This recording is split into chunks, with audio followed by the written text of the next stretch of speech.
Always the bridesmaid, never the bride. That's been my story so far. Here I am, best man at a best friend's wedding. Weddings make me reflect on my love life. My name is Aaron. I go on the occasional date, but I wouldn't say I'm dating. And I'm not the only one in dating limbo. I'm kind of scared to date. I'm in a situationship. Oh, yes. I can explain it. Dating's getting tricky. In Singapore's 2021 Marriage and Parenthood Survey, most singles under 35 say they want to marry, yet half of them weren't dating. Many have hit pause on relationship goals. Singaporean youth prioritize career to achieve the Singapore dream of upward mobility. And that means pushing back other life goals like getting married and having children. When young people delay marriage and parenthood, it worsens the challenges of our aging society. But rushing young hearts into love may be just as problematic. This dilemma drives me on a journey of discovery. From the romance factories of South Korea to an extravagant wedding in India. From tropical Singapore to frosty Scandinavia. My adventures in love will get personal and awkward. Sorry, are these mine? Yes. You also have a higher score on self-victimization. Self-victimization. I want to understand why people of my generation are waiting longer to form relationships, get married, and have kids. Why is love delayed?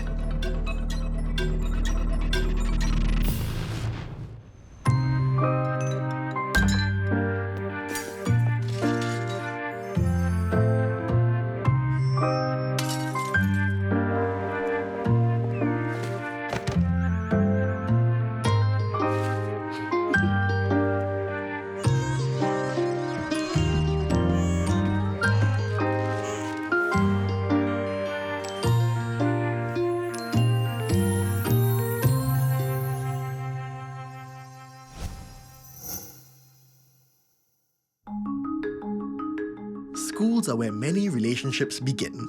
A first crush, a first romance. So, if we all want love without delay, why not start young?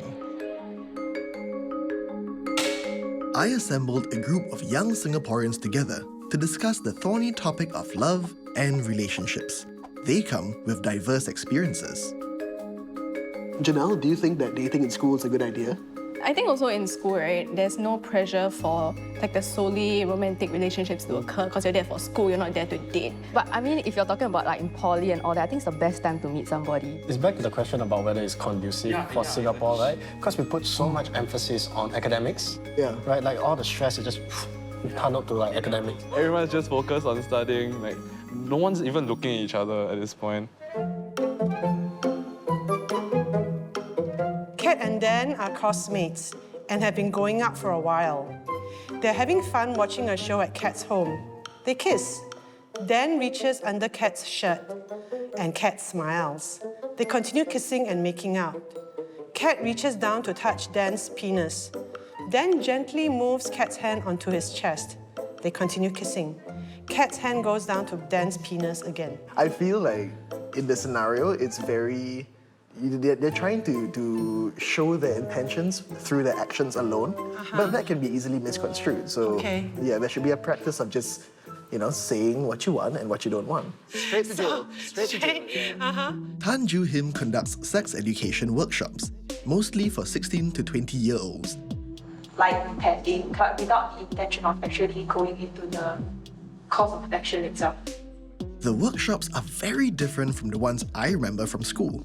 So at primary 5, they learn about puberty, and then it's in a segregated classroom. It was like, why do you separate boys and girls to learn about puberty? It's pure physiology, pure biology. You're kind of creating a taboo where none may have existed before in the kids' minds. In my younger years, when I first started having romantic feelings, I didn't know how to control it. It'd be quite great if schools teach about romantic relationships and dating at a young age, because I think then they teach us what to expect and hopefully how to behave appropriately. I'm okay interacting with girls. I'm being friends with girls, but beyond that, I've really no idea. Sex and relationship education, or the lack of it, could have caused an inbuilt reluctance to dating. Like some people, they never date like anyone before, and then they reach like their 30s or their late 20s and they finally date and they don't know how to act. And there's the perception of us men. According to a social media poll, one of the top words used to describe Singaporean men is boring. Have they hit the bullseye? Or are they off target when they call us boring? I discussed this with some old friends, including one who's an Evergreen single. Well done. What? So you've never had like a proper relationship, right? Don't have. Have you gotten close? Maybe one or two, but yeah lah, about there.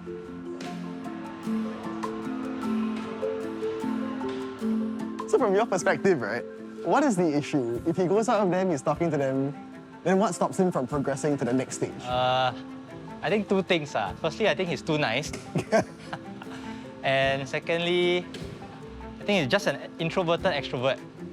Introverted extrovert? So only when he's closer to you, then he opens up. Okay.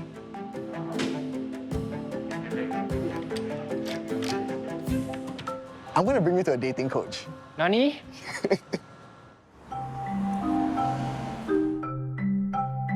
Origin story of social skydiving is...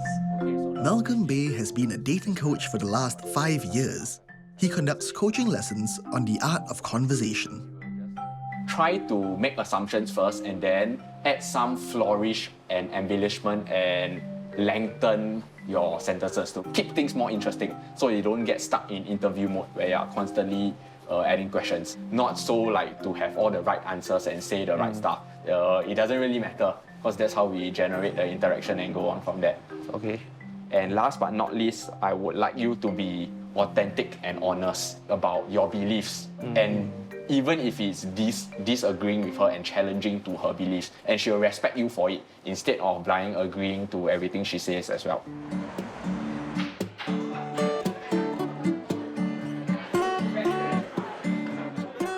Dini has learnt just a little about the dating game. Time for a test. I've set him up on a date at a games cafe to see if he's got any game. Honestly, right, I was quite caught off guard because I didn't expect her to enter from that direction, right? And the moment like she just came upon, then I saw her and I was like, a bit like panic. To break the ice, Dini and his date will be playing a conversation starter card game that reveals a person's inner thoughts based on the card description. How about I shuffle the cards again?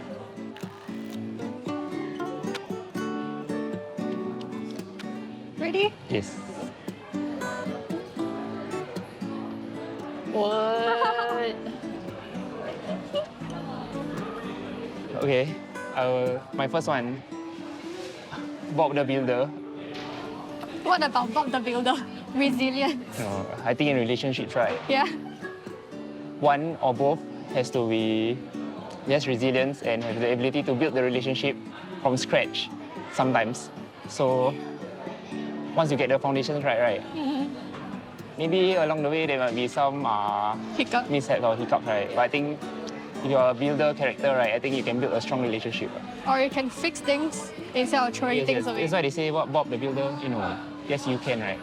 I was quite nervous at the start, but I think that he was even more nervous than me, which I find quite endearing. It might have been better if he could show his true personality, because I do feel that maybe there's a side to him that is less uptight or serious.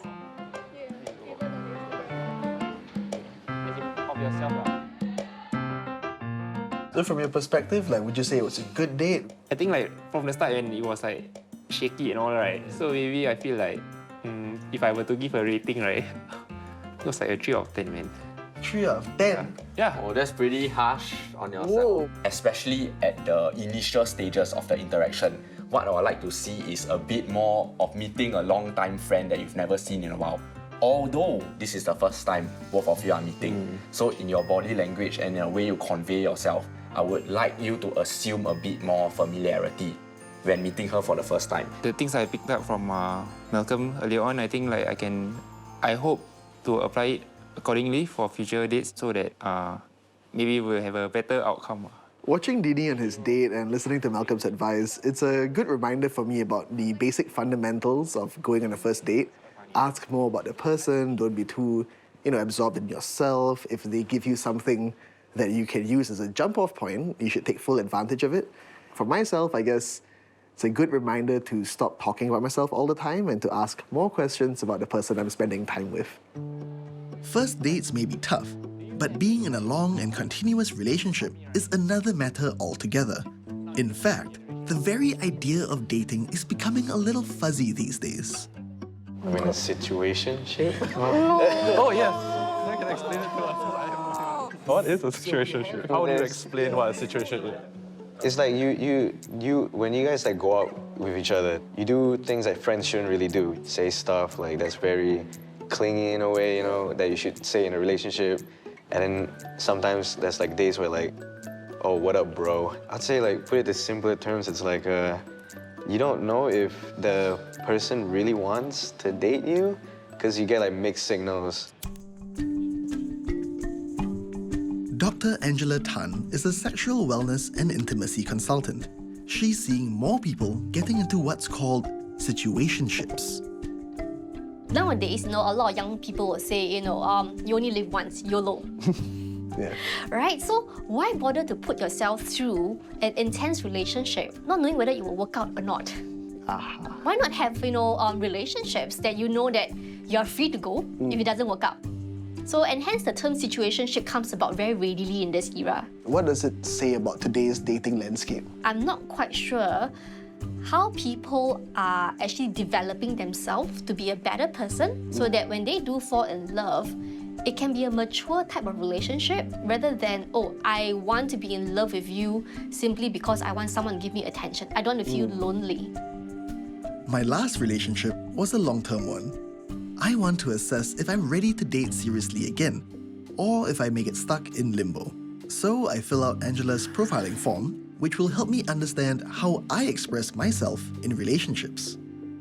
So based on what I have, it appears that you are a very eager problem solver. It appears that whenever your partner is in trouble, you'll be there to ensure that she's supported and you're ready to have a solution that way. But unfortunately, what you also have a higher score on, self-victimization. Self-victimization. This is where you start blaming yourself and like, what did I do wrong?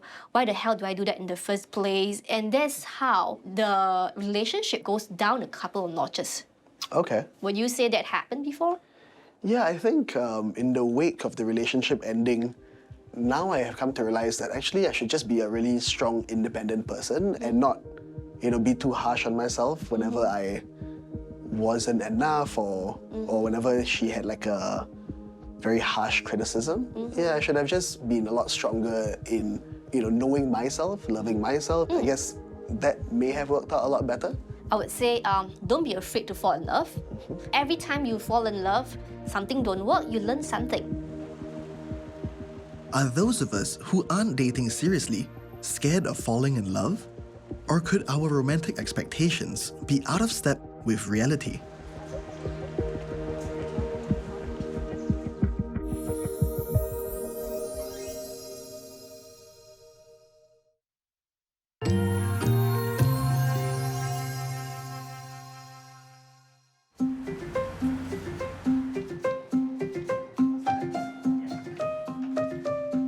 So maybe you can let me have your date of birth? According to Asian beliefs, fate chooses your life partner. If that's true, I'm consulting Master Max. He's a feng shui master, face reader, and numerologist. What I'm seeing is that there's actually a 1-2, which basically talks about you being potentially millionaire, multi-millionaire.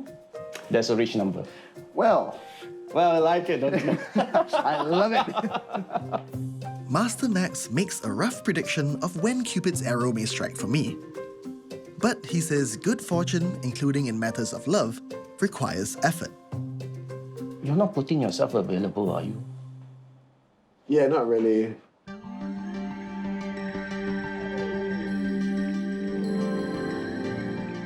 The idea that destiny unites lovers remains popular, especially in romantic movies and TV shows. In the romance industry, the scene in which the star-crossed lovers first meet is described as a meet-cute.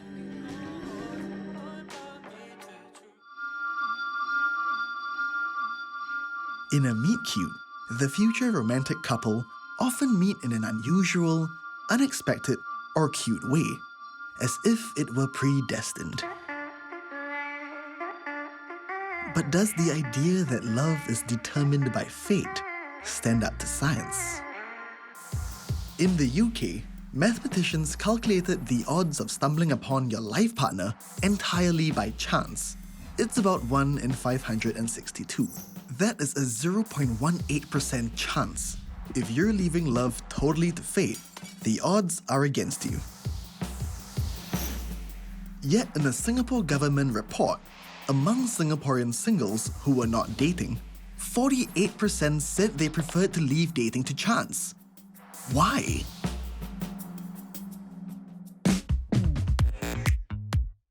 Are folks just taking it easy? Or has pop culture and those idealized depictions of love slowed us down? South Korea is one of the world's leading exporters of fantasy romances, so if anyone's to blame, it could be them.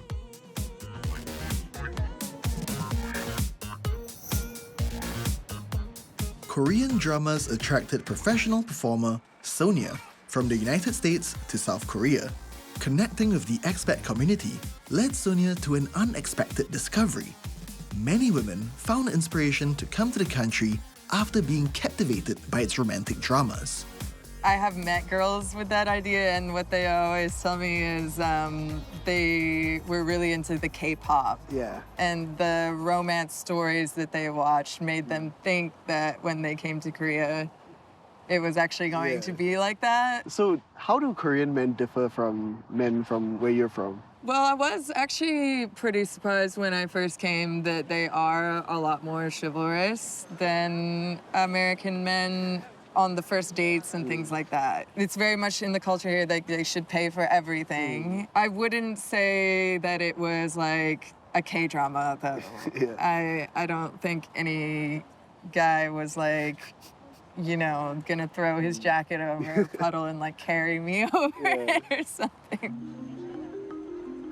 So, how closely do K-dramas reflect reality? K-drama scriptwriter Yang Hee-sung, the creative genius behind the blockbuster series Oh My Ghost, may have the answer. 작가 입장에서는 사실 그 부분이 가장 큰 과제인데요. 현실과 어떤 이상의 밸런스를 잘 맞춰야 되거든요. 너무나 이상적인 얘기만을 그려도 사람들이 공감할 수 없고, 또 너무나 그 현실적인 팍팍한 얘기만 가도 사람들이 바라는 이상을 채울 수 없기 때문에. So why do you think Korean dramas are so famous overseas, especially the romance genre? 제 생각에는 일종의 대리 충족 같은 게 아닐까 싶은데요. 그러니까 모든 사람들이 일상 속에서 꿈꾸는 어떤 자기의 이상적인 로맨스, 이전에는 흔히 얘기하는 캔디형 여자 주인공이 굉장히 까칠하고 그리고 좀 재벌 2세나 이런 분들을 만나서 사랑을 이루고 이런 얘기들이 주를 이뤘었어요. 근데 지금은 좀 변화하는 양상이 그런 클리셰적인 관계보다는 조금 더 다른 적극적인 여자 주인공이 조금 다양한 어떤 남자 주인공. 요즘 사실 한국 사회에서 젊은 친구들이 굉장히 좀 개인주의화돼 가고 그다음에 결혼이나 이런 거에 대한 거부감들이 있어서 사실 그런 가치관을 지닌 남녀 주인공이 서로를 만나서 이 가치관이 변해가고 다시 사랑을 완성시키는 그런 이야기를 하면 어떨까 구상하고 있습니다. The number of marriages in South Korea slumped to historic lows in 2022. And it has the lowest total fertility rates in the world.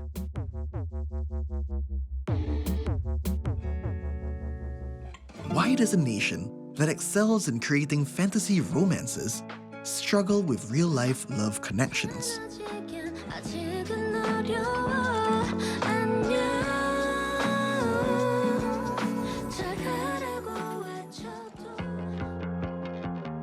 Lee Gyu-tak is an expert on media and cultural studies. when there is a lot of romantic stories described by Korean TV series or Korean films or others, but in real world, they find that it will not be achieved. When they have a date with their actual partner, then they found that no, it won't happen. Yeah. So it means that they are satisfied with these kinds of romantic love stories described in TV series, but they cannot be satisfied with the real world. So that might be the reason why they might not want to get married with their partner in the real world. And the other thing is, although there are a lot of love stories described in Korean TV series, is actually a love story mostly between like rich man and the common girl. And it is very interesting that it will not happen in the real world. In the TV series, economic difficulty might not really matter much. Yeah. But in real world, economic difficulty is the actual barrier for them to think about getting married. Yeah. That sounds a bit similar to Singapore, actually. Everyone's worried about making money and all that. Marriage is like, Yes, right, true. I think it might not be only a problem of South Korea or not only a problem of Singapore, but maybe many Asian countries are sharing these kinds of issues. Shin Ji-ye is one of Korea's most outspoken women's rights advocates. She ran for Seoul's mayoral elections in 2018. She criticizes K-dramas for becoming too far-fetched and pigeonholing male-female relationships. 제가 좀 괴리감을 느끼는 거는 이제 한국의 드라마가 대부분 너무 이제 남녀 사이에 연애 문제에 많이 이렇게 참착한다는 거. 그러니까 지금 한국 사회의 낮은 출산율, 혼인율은요, 청년들의 비명입니다. 노동시장에 진입하는 청년들의 절반은 정규직으로 가고 절반은 비정규직으로 가거든요. 얼마나 먹고 살기가 힘들면 결혼할 수가 없고 얼마나 여유가 없으면 연애를 못 하겠어요. At Namsan Tower's Love Lock Bridge, I see signs that romantic love endures in spite of South Korea's challenges. I think the basic understanding that everyone needs to have is that whatever you see on TV is sensationalized and idealized. So maybe if we were to start lowering our expectations and start really meeting people in the middle and accepting them for who they really are, maybe that's how we find true love.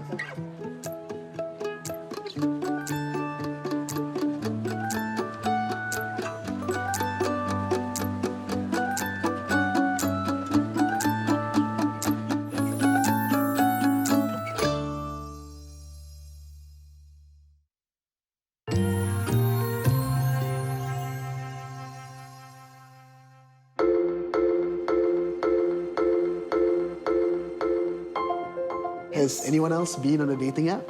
I stopped using dating apps. I think they are very addictive in a sense that you keep on swiping, trying to find the next hit, like Instagram, like it gives you dopamine.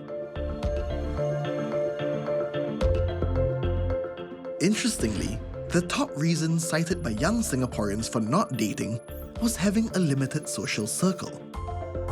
It's not just that they have a limited social circle, it's that they do not want to tarnish whatever social circle they already have. You date your colleague. If anything goes south, it's super awkward, it's terrible. One way to escape the limitations of your own social circles is through online dating. Openness towards dating sites and apps has more than doubled from 19% in 2012 to 58% in 2021. I met my girlfriend on a dating app. Oh. What makes you swipe right on the person? It's just a picture. It's just a picture. What kind of photos cause people to swipe right? Men tend to value women who look younger, have smooth skin, have relatively larger eyes, have nice proportions, all these kind of things. Women are a little bit more forgiving in some sense, but they do like a masculine-looking face, a defined jawline, a symmetrical face. But apart from that, sometimes they go for a nice-looking guy as well for a longer-term mate. But a profile picture only tells you so much. Attraction is not just about looks. It's shaped by factors like body language and eye contact, and the intricate interplay of personalities, emotions, and psychological factors. In other words, to know if you're really attracted to someone, you need to meet.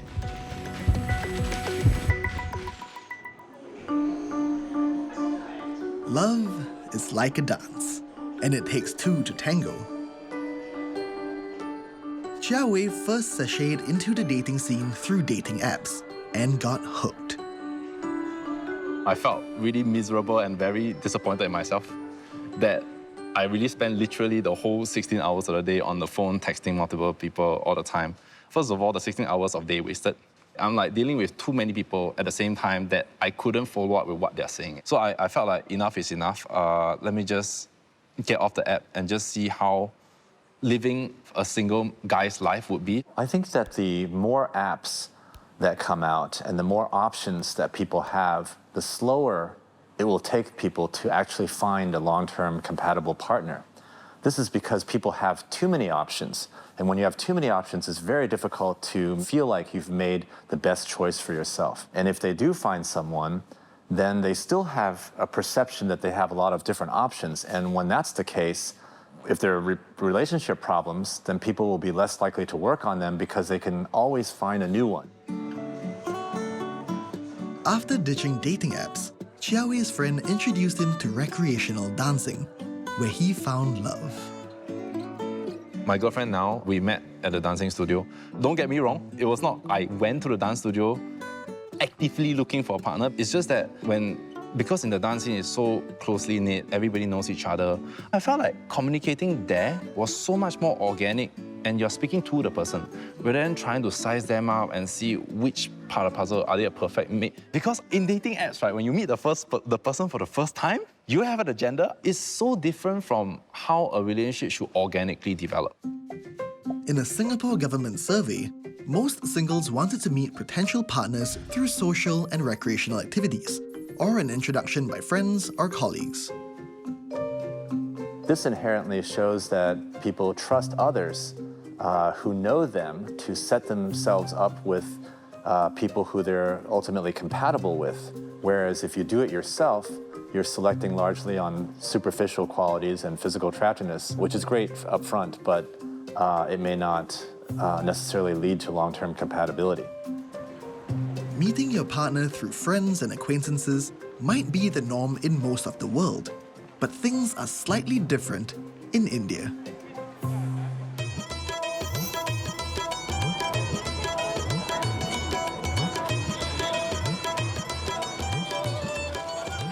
India, the land of the colours, where the past meets the future. Technology here is booming, and yet traditions are so well respected. And 90% of the marriages here are still arranged. Why is that the case?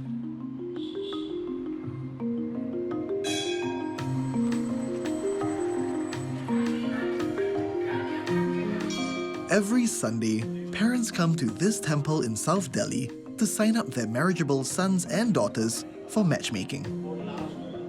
So here, when you register yourself in the temple, you have to fill the biodata of your child, of your family, which religion you belong to, what exactly you are looking for, and what are the needs of your family. I've not met someone, so that's why my mother approached this temple. I love my parents, so that's why I want to go for their choice. And what are some of the criteria or qualities that you look for or you hope for in your potential partner? The basic criteria for me, it's education, must, well settled, financially strong, and good looking as well. And respect to my family, respect to my religion. Because I'm Punjabi, so yeah, I want Punjabi boy. Once candidates have registered, the priest will announce their personal profiles detailing their backgrounds and preferences. लड़की 5 foot 2 inch height, MBA, 12 lakh salary. And if the boy is interested to meet that girl, the interaction goes on there. Right on the spot? Right on the spot. And we have seen the relations being taken care in that and solemnized also. The most beautiful thing which I have seen here in this temple is, I have seen a grandfather who got married, I have seen his son got married, and now we are seeing the grandchildren coming to this temple to get married.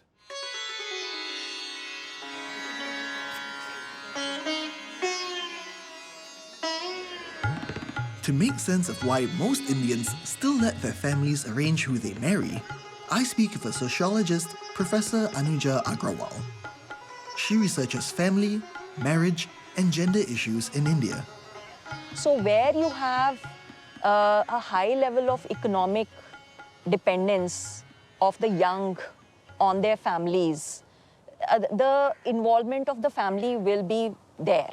And in Indian context, you know, there is a high level of dependence. The traditional Indian wedding is a very expensive affair. A marriage is also an economic transaction in which families are involved, right? In case there is a marital breakdown, you fall back on the family, right? So, and if you enter a marriage on your own choice, you don't have a lot of social securities that a marriage which is accepted by the family brings to you.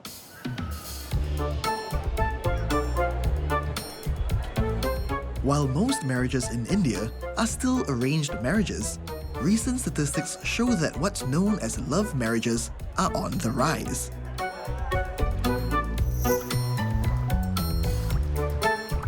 And I meet the bride of one such marriage hours before her wedding festivities.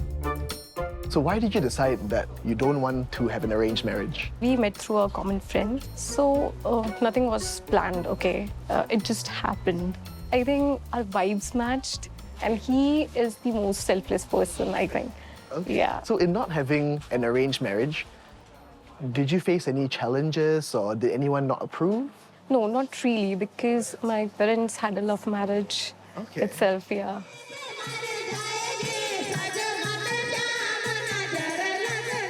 हम दोनों साथ में पढ़ते थे, फिर एक दूसरे से मिले, एक दूसरे पे जान पहचान हुई, फिर लव हुआ, कॉलेज ग्रेजुएट कर रही थी सेकंड ईयर में, तो फिर हमारी शादी। घर में बात की, पहले पेरेंट्स से बात की, फिर उन्हें राजी किया, उन्हें मनाया। For your other children, would you rather they get married via arranged marriage or love marriage? Arranged marriage is good, love marriage is very good. Simran's parents were supportive of their daughter's marriage. It was the groom's parents who needed some convincing. So what was your reaction when Vikran first told you about Simran?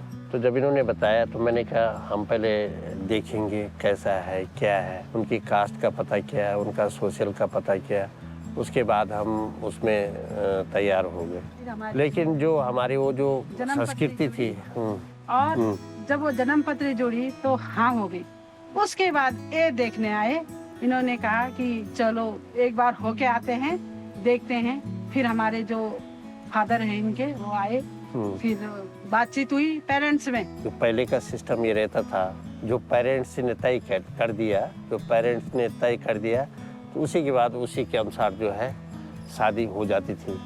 Hindu marriage का जो system था, उसमें वो जो संस्कृति थी और जो पहले से बनी हुई थी, वो बहुत गूढ़ और मजबूत संस्कृति थी। लेकिन ज़माना बदल रहा है, तो ये अरेंज मैरिज, लव मैरिज भी सक्सेसफुल है। उसमें पढ़े लिखे लोगों का आपस में मिलन ये भी अच्छा रहता है। If your parents had actually objected to your love marriage, would you have still gone ahead with it? I would have tried to convince them for this marriage and would have tried very hard because I love them. And that's it. And I have full confidence that they would have agreed after some point. So that's it. Because they prioritize your happiness. Yes. That's where I learned this part that my child should be happy. The happiness is of utmost importance in life. Arranged marriages have always been the way to do it in India. But there seems to be a shift in preference to love marriages. But there is still one caveat, which is the parents still have to approve of their children's choice. And it's obvious why, because family is such an important part of Indian culture, and both parents and kids want the other to be happy. And that love, that warmth, and that hospitality is exactly what I felt at Vikran and Simran's wedding. Whether you find your life partner yourself, through your friends, or through your family, it's about knowing who you are and who you're compatible with. And that's what I'll explore next.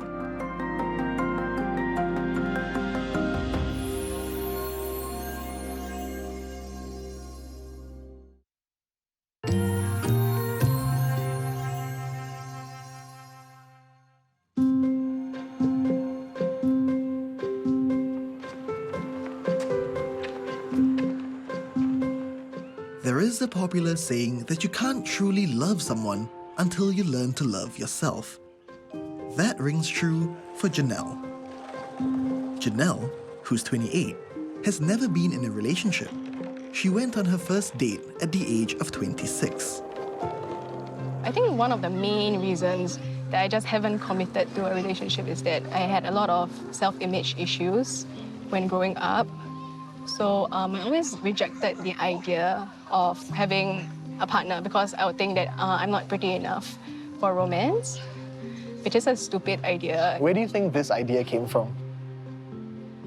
I think it's just the way our society is wired, right?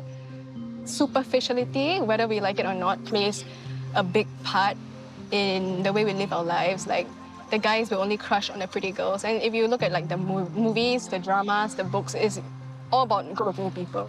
So now, being single for so long, are you still hopeful that you'll meet someone and fall in love? It's not something that I think about. Not to say that I'm completely closed off to having a partner, having a relationship, but I think until I'm ready to share my life with somebody and build somebody else's life up with mine, I am happy with the status quo. Because there's so much more to life than just getting into a relationship. Listening to Janelle, what really resonated with me was the importance of being happy when you're single. Because if you're getting into relationships out of pure loneliness, those relationships probably aren't right for you and aren't sustainable. Would you say that love can wait? I mean, okay, if you're talking from where I am in my life right now, I don't think we should wait. Like by 30, by right, women should start having kids if you don't want to have any problems with your kids down the future. So if you backtrack, you need to get a house by a certain age and get married by a certain age. Even though delaying love may have adverse consequences, I'm not sure I'm ready to jump into another relationship.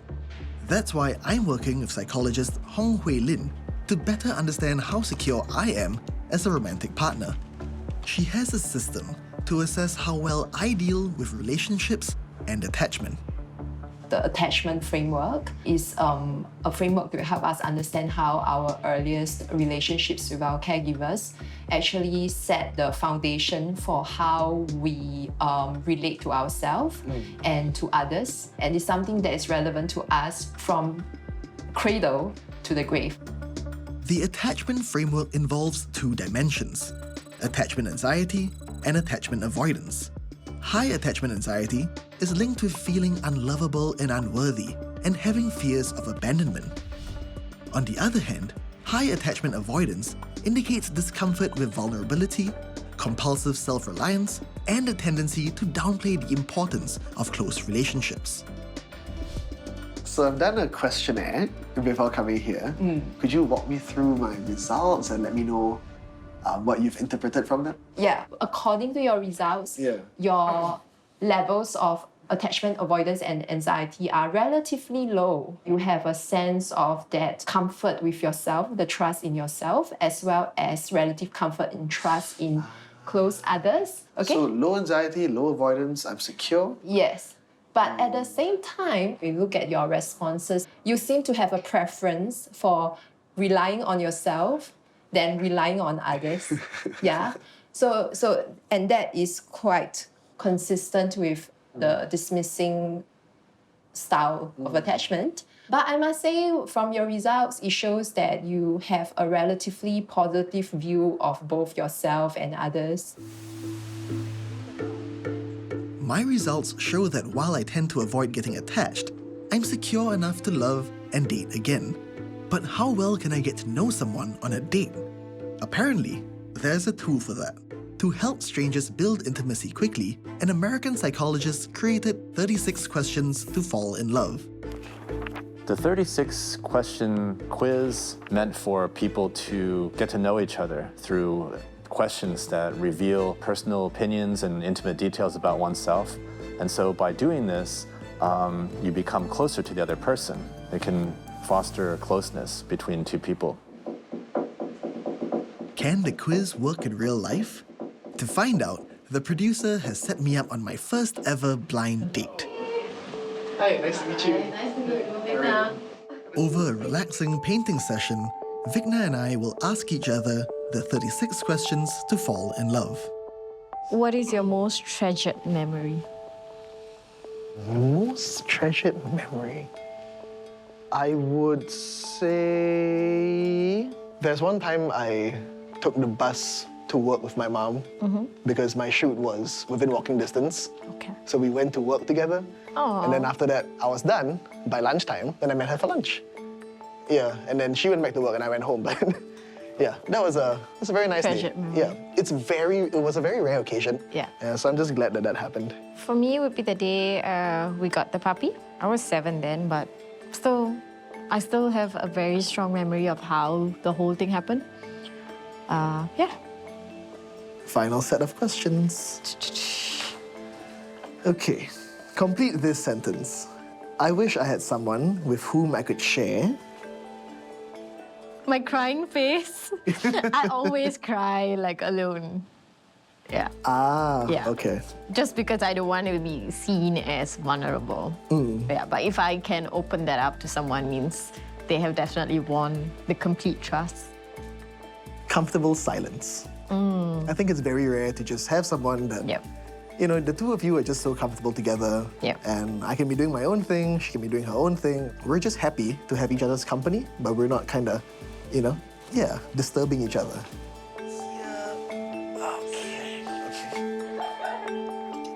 I think the experiment was really interesting. Like, the questions was more personal, so it's easier to have a better understanding of the other person. For me, asking these questions on the first date actually felt a bit intimidating, to be more open just at the first date itself. I think I would prefer to have this set of questions, like maybe on the third date, after you have actually spoken with the person and know if you want to bring this forward.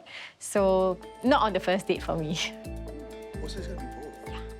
The more I got to know about her, who she really is, how her mind works, the more I liked her. And I guess I don't have to be in love with her. I don't feel like I'm in love with her. But there's also this saying that I've heard a long time ago about how when you truly get to know someone, you can't help but love them. You can have that one. There are many the ones for each person. It's just a matter of stopping your search once you've found somebody who's reasonably good enough. If you found a reasonably good one, when is the right time to pop the big question and ask for a lifetime commitment? For some insights, I decided to crash a proposal staged by prospective husband Odin, an elaborate surprise for his girlfriend of 3 years. I am really nervous. not gonna lie, I am really nervous, but at the same time, I'm really excited. I'm pretty sure it's gonna work.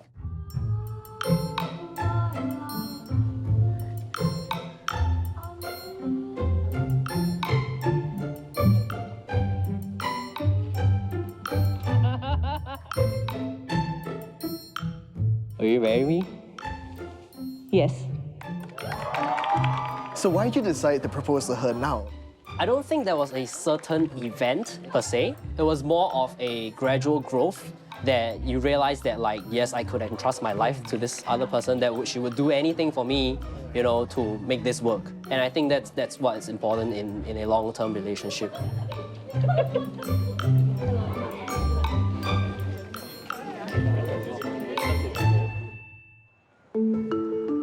I think that here in Singapore, we have many options to meet new people. What's the most important thing is that we actually give people a chance and don't just hop on to the next person so quickly. If there's one thing I've learned in Singapore, India, and South Korea, is that there's always more than meets the eye, and people have a way of surprising you. For myself personally, I've learned that if I'm going to be dating, I need to be dating with intent. A true, genuine intent to get to know someone, why they are the way they are, why I'm the way I am, and form a truly authentic relationship that's deeply rooted in respect and understanding.